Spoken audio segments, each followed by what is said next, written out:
হাদির মরদেহ রাখা হয়েছে হৃদরোগ ইনস্টিটিউটের হিমঘরে। বাদ জোহর সংসদ প্লাজায় জানাজা, বিদ্রোহী কবির পাশে দাফন, পালিত হচ্ছে রাষ্ট্রীয় শোক।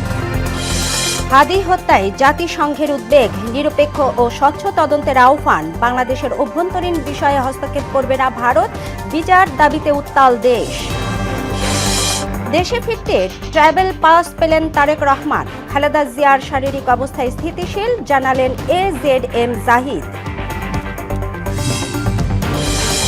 এবং গোপালগঞ্জ কারাগারের পয়ঃবর্জ্যে স্বাস্থ্য ঝুঁকিতে সংলগ্ন বাসিন্দারা, সব জেনেও ব্যবস্থা নিচ্ছে না কর্তৃপক্ষ, অভিযোগ ভুক্তভোগীদের।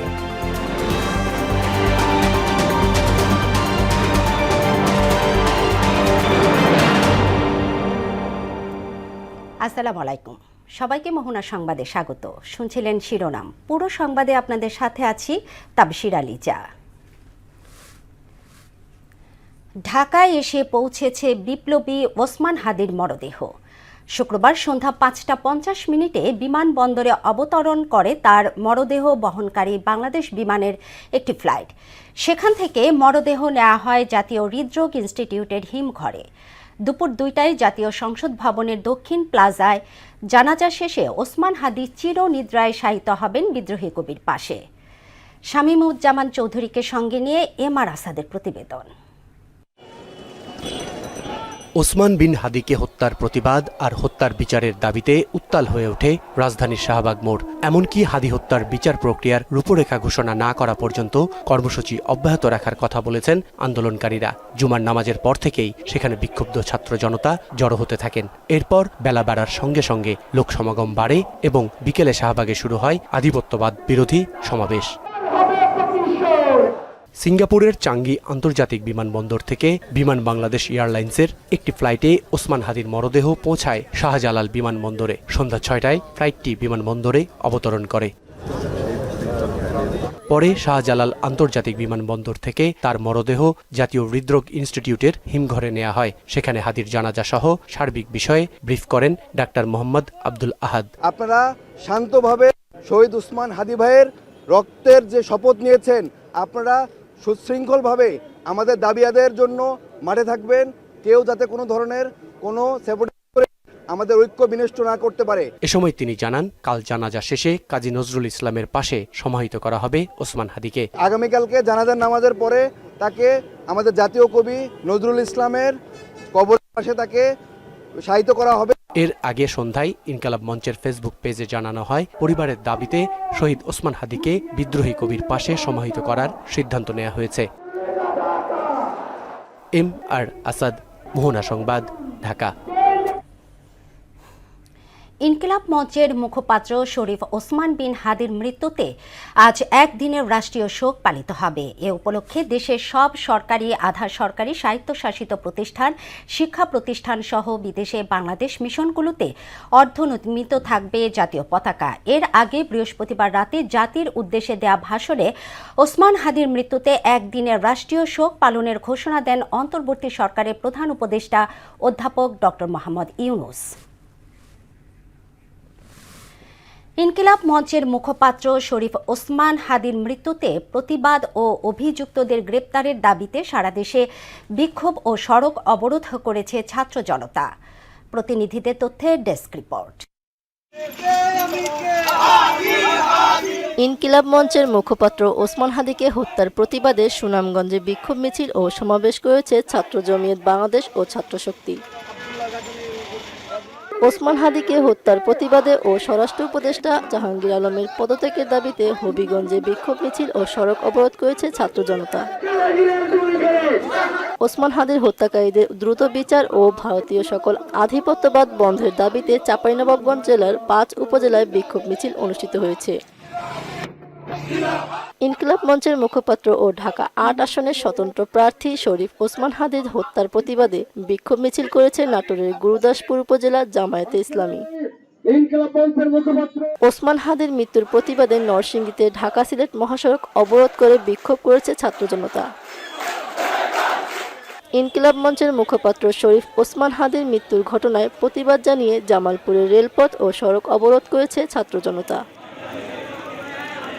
ওসমান বিন হাদিকে গুলি করে হত্যার ঘটনার প্রতিবাদে তার নিজ জেলা ঝালকাঠিতে দ্বিতীয় দিনের মতো সড়ক অবরোধ করেছে ছাত্র জনতা।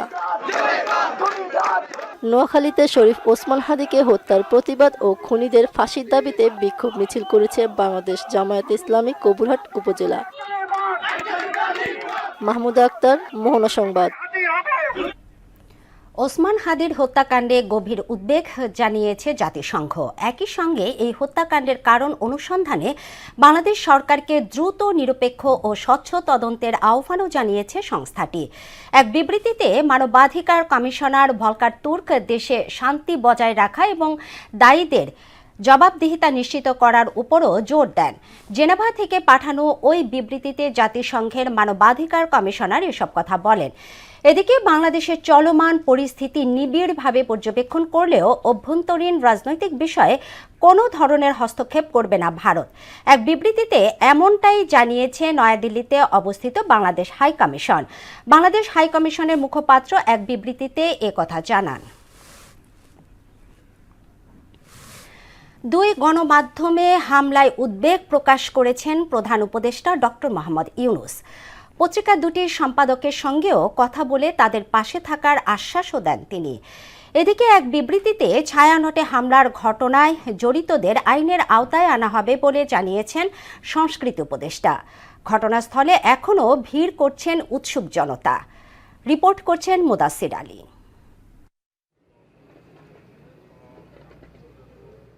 যুদ্ধের ভয়াবহতা নয়, শীর্ষ ইংরেজি পত্রিকা ডেইলি স্টারের চিত্র এটি। ইনকিলাব মঞ্চের মুখপাত্র ওসমান হাদির মৃত্যুর ক্ষোভে পুড়েছে প্রতিষ্ঠানটি। ভবনটির নিচ থেকে ৫ম তলা পর্যন্ত হয় আক্রমণের শিকার। রাতে আটকে পড়া গণমাধ্যম কর্মীরা বেঁচে ফিরেছেন। আগুন নিয়ন্ত্রণে আনতে পেরেছেন ফায়ার সার্ভিস কর্মীরা। এখন ধ্বংসস্তূপ চারিদিকে। ডেইলি স্টারে কাজ করা সংবাদকর্মীরা এখন মানসিকভাবে বিপর্যস্ত। ক্যামেরায় কেউই কথা বলতে রাজি হননি। পুলিশ বিজিবির নিরাপত্তাও জোরদার করা হয়েছে। প্রথম আলোর প্রকাশনা ভবনও পুড়ে ছাই। ভবনের সামনে অবস্থান নেয় বিক্ষোভকারীরা। প্রথম আলো ডেইলি স্টারের কর্মকাণ্ড নিষিদ্ধের দাবি জানান তারা। যতদিন না পর্যন্ত আমরা বিপ্লব সম্পূর্ণ করতে পারি, এবং এই যে প্রথম আলো, আমি এখানেও সুশীলতা দেখাচ্ছি না, এই প্রথম আলোর মতো যতগুলো ভারতীয় আধিপত্যের আগ্রাসনকে এস্টাবলিশ করার জন্য যারা কাজ করেছে তাদেরকেও গুড়িয়ে দিব। আমরা এই যে প্রথম আলোর কার্যক্রম, এটা আমরা আপাতত বন্ধ চাই না। আমাদের বাংলাদেশপন্থী যারা রয়েছে, যারা দেশের বিপ্লবী ছাত্র জনতা রয়েছে, তাদের দাবি হচ্ছে প্রথম আলো, ডেইলি স্টার, তাদের কার্যক্রম চিরতরে এই বাংলাদেশ হবে না। এর পাশাপাশি ধানমন্ডি ৩২ নম্বরেও তাণ্ডব চালিয়েছে বিক্ষোভকারীরা। এটা একটা প্রতিশোধ।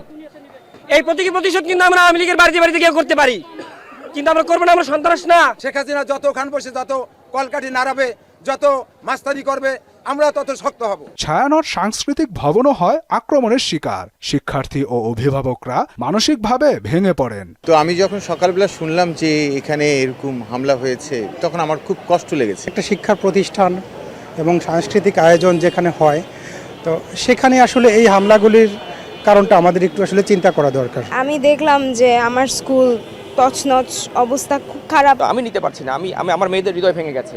তাদের যে কষ্ট, আমি আমার মেয়েকে আমি জবাব দিতে পারছি না। এদিকে হাদির মৃত্যুতে শোক ও হামলার নিন্দা জানান ছায়ানটের সাধারণ সম্পাদক লাইসা আহমদ লিসা। ওসমান হাদির মৃত্যুতে আমরা শোক প্রকাশ করছি, এবং সেটার সূত্র ধরে ছায়ানটের হামলাটা আমরা একেবারে আমাদের কাছে বোধগম্য নয়। সেই বিষয়টির সুষ্ঠু তদন্ত হোক এবং এই হামলার নিন্দা জানাচ্ছি। অন্যদিকে দুই গণমাধ্যমের উপর হামলায় উদ্বেগ প্রকাশ করেছেন প্রধান উপদেষ্টা ডক্টর মোহাম্মদ ইউনূস। পত্রিকা দুটির সম্পাদকের সঙ্গেও কথা বলে পাশে থাকার আশ্বাস দেন তিনি। এছাড়াও এক বিবৃতিতে ছায়ানটের হামলার ঘটনায় জড়িতদের আইনের আওতায় আনা হবে বলে জানান সংস্কৃতি উপদেষ্টা। মুদাসসির আলী, মোহনা সংবাদ, ঢাকা। হাদির মৃত্যুর প্রতিবাদে শুক্রবার উত্তাল ছিল শাহবাগ। এই হত্যাকাণ্ডে জড়িতদের গ্রেপ্তার ও বিচার দাবিতে বিক্ষোভ করেন হাজারো মানুষ। বিচার না হওয়া পর্যন্ত রাজপথ না ছাড়ার হুঁশিয়ারি দিয়ে শাহবাগকে শহীদ হাদি চত্বর হিসেবে ঘোষণাও দেন তারা। এদিকে এই কর্মসূচি ঘিরে ওই সড়কে যান চলাচল বন্ধ হয়ে যায়। বাকিটা জানাচ্ছেন উষা ফেরদৌস। ওসমান হাদিকে হত্যার প্রতিবাদে উত্তাল রাজধানী শাহবাগ। শুক্রবার রাত থেকে আগ্রাসন বিরোধী সমাবেশে অংশ নেয় সর্বস্তরের মানুষ। এ সময় বিক্ষোভকারীরা শাহবাগ চত্বরকে শহীদ হাদি চত্বর হিসেবে ঘোষণা করেন।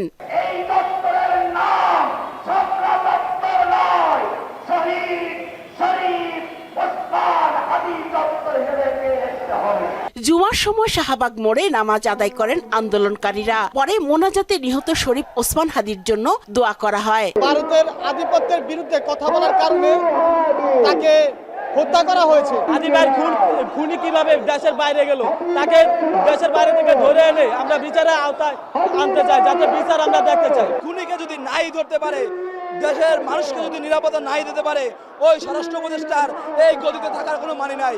মাননীয় উপদেষ্টা ডক্টর ইউনূসের কাছে বিশেষভাবে আহ্বান জানাবো যে তিনি যেন এগুলোর বিচার করে। হাদির রক্ত বৃথা যেতে দেব না, আমরা সবাই হাদি। এই মুহূর্তে দরকার বিপ্লবী সরকার সহ নানা প্রতিবাদী স্লোগানও দেয় বিক্ষোভকারীরা।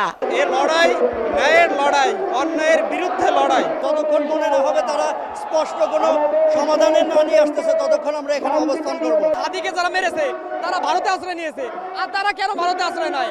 এমনকি স্বয়ং শেখ হাসিনাও কিন্তু ভারতে আশ্রয় নিয়েছে। হাদি ভাইকে গুলি করে নাই, বাংলাদেশের সার্বভৌমত্ব এবং বাংলাদেশের মানচিত্রের উপরে গুলি করা হয়েছে। এদিকে ডাকসু ভিপি সাদিক কায়েমের ঘোষণায় সেখানে আধিপত্যবাদ বিরোধী সমাবেশ করেন শিক্ষার্থীরা। এ সময় নানা প্রতিবাদী স্লোগানও দেয় বিক্ষোভকারীরা।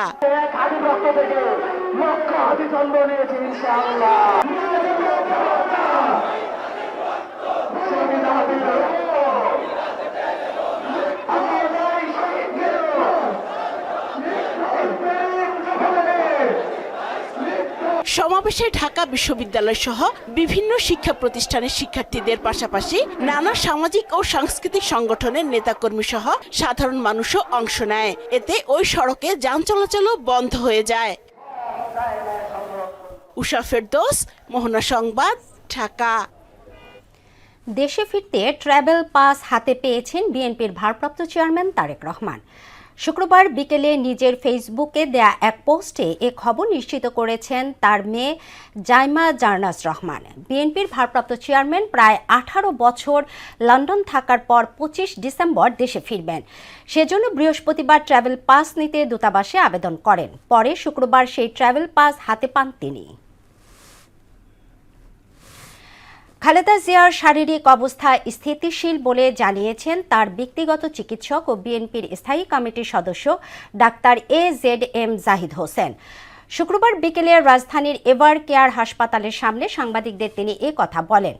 তিনি চিকিৎসা গ্রহণ করতে পারছেন বলেও জানান ডাক্তার জাহিদ। দেশি বিদেশি বিশেষজ্ঞ চিকিৎসকদের পরামর্শে খালেদা জিয়ার শারীরিক অবস্থা সম্পর্কে এসব কথা জানান তিনি। আপনাদের দোয়ায় আল্লাহ রাব্বুল আলামিনের রহমতে ওনার শারীরিক অবস্থা যে কোনো গত 1 মাসের মধ্যে এখন বেশ স্থিতিশীল আছে এবং উনি আজকেও ওনার একটা ছোট প্রসিডিউর করা হয়েছে ওটিতে নিয়ে, এবং সেটিও উনি অত্যন্ত সফলভাবে উনি সেটি গ্রহণ করতে পেরেছেন।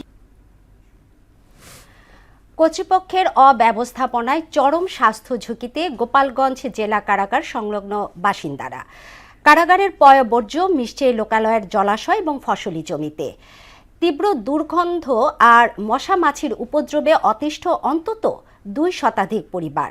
তাদের অভিযোগ সব জানালেও কর্তৃপক্ষ কোনো ব্যবস্থা নিচ্ছে না। মাসুদ পারভেজের প্রতিবেদন, জানাচ্ছেন তাহসিন তারিন। দেখে সাধারণ কোনো নর্দমা মনে হলেও বাস্তবে এটি গোপালগঞ্জ জেলা কারাগারের ভেতর থেকে বেরিয়ে আসা অপরিশোধিত পয়ঃবর্জ্য। এমন দূষিত পরিবেশের সরাসরি শিকার কারাগারের পশ্চিম ও উত্তর পাশের বসবাসকারী অন্তত 2 শতাধিক পরিবার। ক্ষতি হচ্ছে ফসলি জমিরও। বাতাসের সাথে মিশে থাকা অসহনীয় দুর্গন্ধের সাথে যোগ হয়েছে মশামাছির উপদ্রব। এতে ডায়রিয়া, টাইফয়েড ও চর্মরোগ সহ নানা জটিল রোগে আক্রান্ত হচ্ছে শিশু ও বয়স্করা। রাত্রে ঘুমায় থাকলে এমন ভাবে ছাড়বে যে 2-4 মহল্লার মানুষ টিকতে পারবে না। এখানে এত বিশ্রী গন্ধ, পারে চারিদিকে গন্ধ ছড়ায় যায়, বাচ্চা অসুস্থ হয়ে পড়ে, প্রতিদিন হসপিটালে নেওয়া লাগে। এলাকাটার মধ্যে এত পরিমাণ মাঝে মধ্যে এত দুর্গন্ধ ছড়ায়, তার কারণে মানুষের এখানে কি বসবাস কি নিঃশ্বাস ছাড়াই কষ্ট হয়ে যায়। এলাকার লোকের অসুবিধা হচ্ছে, জেলখানার ময়লা নামে, এই ময়লা নামার জন্য আমাকে একটা ড্রেন করে বাইর করে দেওয়ার দরকার। শুধু জনবসতি নয়, বিষাক্ত পানি ফসলি জমিতে ছড়িয়ে পড়ায় চরম বিপাকে স্থানীয় কৃষকরা। জেলখানা চালু হওয়ার পরে এখানে মানে দুর্গন্ধর যন্ত্রণায় বসত করা তো দূরে কথা, হাঁটা চলাই দুষ্কর। আবর্জনা পানি আমাকে জমিতে যাইয়ে, এই জমিতে যাই যাচ্ছে না, গন্ধ জ্বালায় এই পচা পানি যাইয়ে, যে একটু অযুতু কেউ যায় তার চুলকনি জ্বালায় সে থাকতে পারে না। ট্রেন করার জন্য 3টি প্রাক্কালনের টাকা চাওয়া হয়েছে। ছাড়পত্র পেলে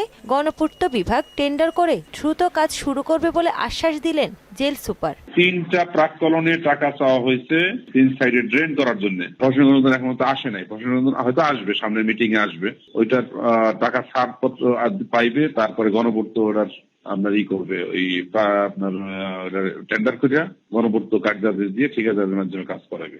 2009 সালে কারাগারটি চালুর কয়েক বছর পর থেকেই শুরু হয় এমন ভোগান্তি। তাহসিন তারিন, মোহনা সংবাদ। আবহাওয়া অনুকূলে থাকায় চলতি বছর ফরিদপুরে পেঁয়াজের বাম্পার ফলন হয়েছে। এখন ন্যায্য দাম পাওয়ার অপেক্ষায় দিন গুনছেন চাষিরা। বীজ, সার, কীটনাশক ও অন্য কৃষি উপকরণের দাম নাগালের মধ্যে রাখার দাবিও জানান তারা। এদিকে ফলন অব্যাহত থাকলে আমদানি নির্ভরতা কমানো সম্ভব বলে জানায় কৃষি বিভাগ। আশিস পোদ্দার বিমানে প্রতিবেদন, জানাচ্ছেন সিফাত রহমান জেসি। মুড়ি কাটা পেঁয়াজ চাষে ব্যস্ত সময় পার করছেন ফরিদপুরের কৃষকরা। রোপণের 90 দিন পর থেকে এই পেঁয়াজ বাজারে বিক্রির উপযোগী হয়ে থাকে। হালি পেঁয়াজের মৌসুম শেষে বাজার স্বাভাবিক রাখতে সাহায্য করে মুড়ি কাটা পেঁয়াজ। চলতি বছরও 5,500 হেক্টর জমিতে পেঁয়াজ আবাদ করেছেন চাষিরা। সার ও কীটনাশকের দাম বাড়লেও লাভের প্রত্যাশা তাদের। তবে পেঁয়াজ আমদানি বন্ধ রাখলে লাভ আরো বেশি হবে বলে মনে করেন কৃষকরা। পেঁয়াজের দাম আছে 5,000, পেঁয়াজ চলে আসে 2400-2500। এখন বাজার অনুযায়ী বেচা লাগবো। ফলনে ঘাটতি হচ্ছে, আবার ওই দামের দিকটা এগিয়ে আসছে, এই জন্য সবাই দামটা ধরার জন্য এটা আগে তুলছে। সারের যে দাম গেছে, তারপরে কিষেনের দাম গেছে, হাতে পয়সা নাই, তাই কটা উঠিয়ে দোকানপাটের দিনা হারার জন্য বা নিজেকে সদাই কাঁচা বাজার খাওয়া লাগে, এই হিসেবে আর কি কটা কাঁচা উঠেছি। বাজার নিয়ন্ত্রণে স্বল্প পরিসরে পেঁয়াজ আমদানির প্রয়োজনের কথা জানিয়ে কৃষি কর্মকর্তা চাষিদের আতঙ্কিত না হওয়ার পরামর্শ দিলেন। সরকার এই পেঁয়াজের বাজারটা স্থিতিশীল করার জন্য স্বল্প মাত্রায় কিছু আইপি প্রদান করেছে। তার মানে এই নয় যে এটা পেঁয়াজের বাজার একেবারে ড্রাস্টিক্যালি কমে যাবে, এবং আমার মনে হয় যে যদি স্বল্প মাত্রায় আমদানি করা যায়, এবং আমাদের যেহেতু সামনে মুড়ি কাটার সিজনটি পুরোপুরি আসতেছে, এই পেঁয়াজটি যদি কৃষক হারভেস্ট করে তাহলে আগামী জানুয়ারি ফেব্রুয়ারি মাসে এই পেঁয়াজ দিয়ে আমাদের যে চাহিদা, সেই পেঁয়াজের যে আমার উৎপাদন যে আমাদের লক্ষ্যমাত্রা আছে সেটা আমাদের অর্জন করতে সক্ষম হয়। জেলায় এবছর প্রায় 5,500 হেক্টর জমিতে মুড়ি কাটা পেঁয়াজ আবাদের লক্ষ্যমাত্রা নির্ধারণ করা হয়েছে, যা থেকে প্রায় 81,000 মেট্রিক টন পেঁয়াজ উৎপাদন হবে। সিফাত রহমান জেসি, মোহনা সংবাদ। এবার সারা দেশে অনুষ্ঠিত সভা সমাবেশ নিয়ে প্রতিনিধিদের তথ্যচিত্রে ডেস্ক রিপোর্ট। আসন্ন ত্রয়োদশ জাতীয় সংসদ নির্বাচনে 299 নং রাঙামাটি সংসদীয় আসনে মনোনয়নপত্র সংগ্রহ করেছেন বিএনপির মনোনীত প্রার্থী দীপেন দেওয়ান। কেরানীগঞ্জে তারানগর সরকারি প্রাথমিক বিদ্যালয়ের মাঠে ফ্রি মেডিকেল ক্যাম্প অনুষ্ঠিত হয়েছে। এতে প্রধান অতিথি হিসেবে বক্তব্য রাখেন বিএনপির চেয়ারপারসনের উপদেষ্টা আমানুল্লাহ আমান। টাঙ্গাইলের মির্জাপুরে আর রহমান হুফাজ ফাউন্ডেশন কর্তৃক আয়োজিত জাতীয় হিফজুল কুরআন প্রতিযোগিতা ও পুরস্কার প্রদান টাঙ্গাইল জেলা পর্যায়ে অডিশন সম্পন্ন হয়েছে। ময়মনসিংহের 30 সালে সরকারি নজরুল একাডেমির শতবর্ষ প্রতিষ্ঠা বার্ষিকী উদযাপন উপলক্ষে এক প্রস্তুতিমূলক সমন্বয় সভা শিক্ষক মিলনায়তনে অনুষ্ঠিত হয়েছে। ব্রাহ্মণবাড়িয়া সরকারি মহিলা কলেজ মাঠে এসএসসি 1995 ব্যাচের উদ্যোগে বর্ণাঢ্য মিলন মেলা অনুষ্ঠিত হয়েছে। বাংলাদেশের কৃষকের জীবনমান উন্নয়ন ও কৃষিখাতকে আধুনিক ও টেকসই করার লক্ষ্যে বাংলাদেশ জাতীয়তাবাদী দল বিএনপির উদ্যোগে জামালপুরে অনুষ্ঠিত হয়েছে কৃষক সমাবেশ। ঠাকুরগাঁও সুগার মিলস লিমিটেডের 68তম আখমারি মৌসুমের শুভ উদ্বোধন উপলক্ষে দোয়া ও মাহফিল অনুষ্ঠিত হয়েছে। মাহমুদা আক্তার, মোহনা সংবাদ। এ পর্যায়ে জানিয়ে দিচ্ছি আজকের সংবাদপত্রের গুরুত্বপূর্ণ শিরোনাম।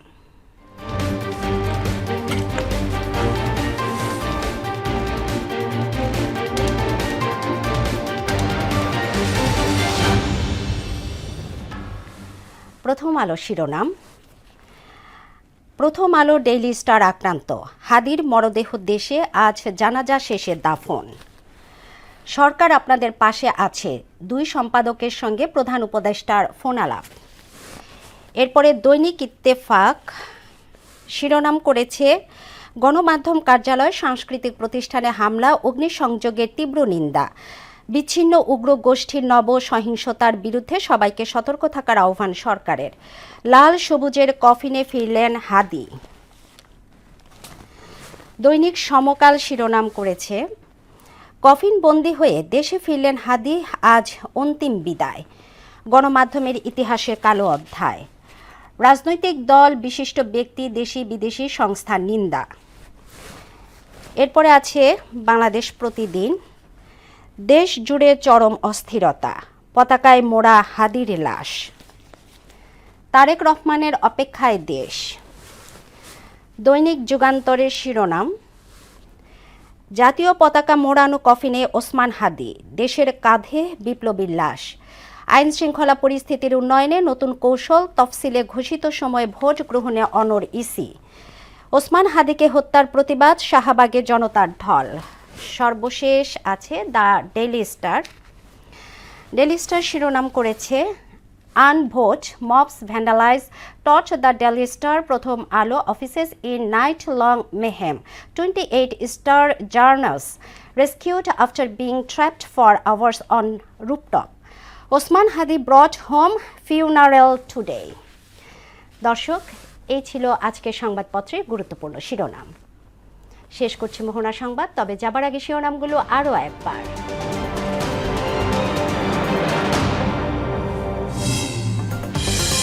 হাদির মরদেহ রাখা হয়েছে হৃদরোগ ইনস্টিটিউটের হিমঘরে।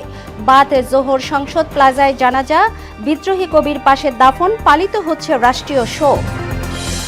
হাদি হত্যায় জাতিসংঘের উদ্বেগ, নিরপেক্ষ ও স্বচ্ছ তদন্তের আহ্বান। বাংলাদেশের অভ্যন্তরীণ বিষয়ে হস্তক্ষেপ করবে না ভারত, বিচার দাবিতে উত্তাল দেশ। দেশে ফিরতে ট্রাভেল পাস পেলেন তারেক রহমান। খালেদা জিয়ার শারীরিক অবস্থায় স্থিতিশীল, জানালেন AZM জাহিদ। এবং গোপালগঞ্জ কারাগারের পয়ঃবর্জ্যে স্বাস্থ্য ঝুঁকিতে সংলগ্ন বাসিন্দারা, সব জেনেও ব্যবস্থা নিচ্ছে না কর্তৃপক্ষ, অভিযোগ ভুক্তভোগীদের। এই ছিল মোহনা সংবাদে। পরবর্তী সংবাদ দুপুর 1টায় দেখার আমন্ত্রণ রইল। এর আগে সকাল 11টায় দেখবেন সংবাদ এক নজরে। মোহনার সবশেষ খবর জানতে ভিজিট করুন www.mohona.tv। সংবাদ দেখতে পারেন ফেসবুক, ইউটিউবেও। এতক্ষণ সঙ্গে থাকার জন্য ধন্যবাদ সবাইকে।